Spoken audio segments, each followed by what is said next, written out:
Hi friends, welcome to my channel. আজ আমি তোমাদের সাথে বিভিন্ন রকম সবজি দিয়ে রুই মাছের একটি হালকা পাতলা ঝোলের রেসিপি শেয়ার করব।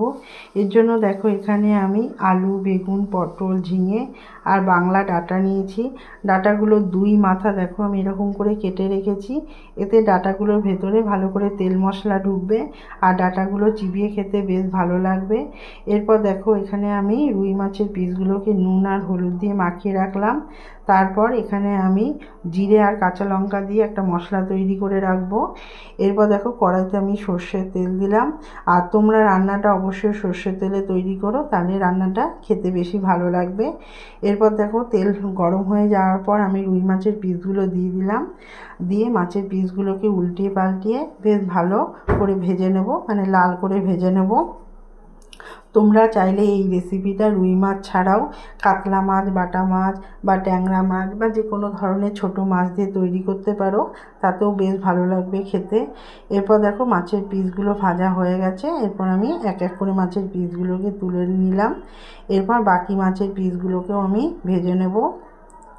এই মাছের পিসগুলো দেখো ভাজা হয়ে গেছে, আমি তুলে নিচ্ছি। তারপর দেখো এখানে আমি তেলটা একটু কমিয়ে রাখলাম, পরে ব্যবহার করব। এরপর তেলের মধ্যে আমি নুন আর হলুদ দিয়ে দিলাম। দেওয়ার পর পটল দিয়ে দিলাম। আর পটলগুলোকে যখন হালকা করে ভেজে নেব, তারপরে এখানে আমি বেগুন আর ঝিঙে দিয়ে দিলাম। আর আঁচটা আমি একদম কমিয়ে রেখেছি। তারপর দেখো বেশ হালকা করে নাড়াচাড়া করে নেব।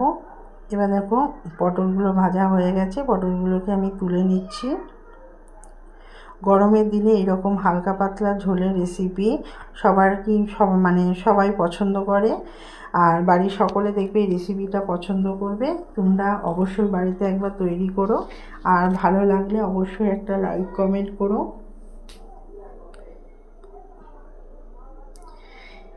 সবজিগুলোকে বেশ ভালো করে উল্টি পাল্টি ভেজে নিচ্ছি। যেহেতু এটা কম তেলে ভাজা, সেজন্য তোমরা লবণটা অবশ্যই সবজিগুলো ভাজার সময় ব্যবহার করবে, তাহলে সবজিগুলো বেশ ভালো করে ভাজা হবে, ভেতর থেকেও বেশ নরম হবে সবজিগুলো। যখন ঝোলে তোমরা ব্যবহার করবে তখন খুব তাড়াতাড়ি সিদ্ধ হয়ে যাবে। এরপর দেখো সমস্ত সবজি আমি তুলে নিলাম।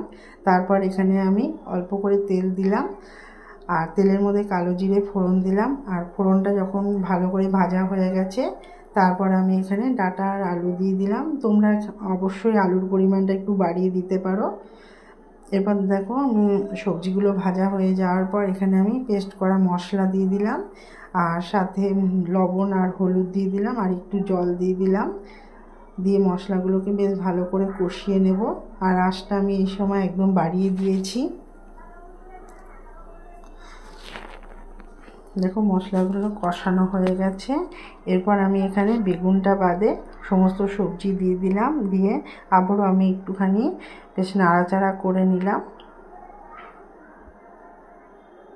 এবার দেখো এখানে আমি জল দিয়ে দিলাম। জলের পরিমাণটা একটু বেশি রাখতে হবে, কারণ এটা একটা পাতলা ঝোলের রেসিপি হবে। এরপর দেখো এখানে আমি ভেজে রাখা মাছ আর বেগুনগুলো দিয়ে দেবো। দিয়ে একটু হালকা করে নাড়িয়ে দিলাম। তারপর এবার ঝোলটা আমি ফুটতে দিলাম। ঝোলটা দেখো বেশ ভালো করে ফুটে উঠেছে। এবার আমি আঁচটা কমিয়ে মিনিট 10 পর্যন্ত ঢেকে রাখলাম। তারপর মিনিট 10 পর দেখো আমি ঢাকনাটা তুলে দিলাম। তুলে দেওয়ার পর দেখো রান্নাটা আমার একদম তৈরি। তোমরা বাড়িতে অবশ্যই একবার তৈরি করো, দেখো তোমাদের খুবই ভালো লাগবে। দেখো ডাঁটাগুলো বেশ ভালো করে সিদ্ধ হয়ে গেছে, আলু সিদ্ধ হয়ে গেছে। বা তোমাদের সাথে আমার পরের ভিডিওতে দেখা হবে।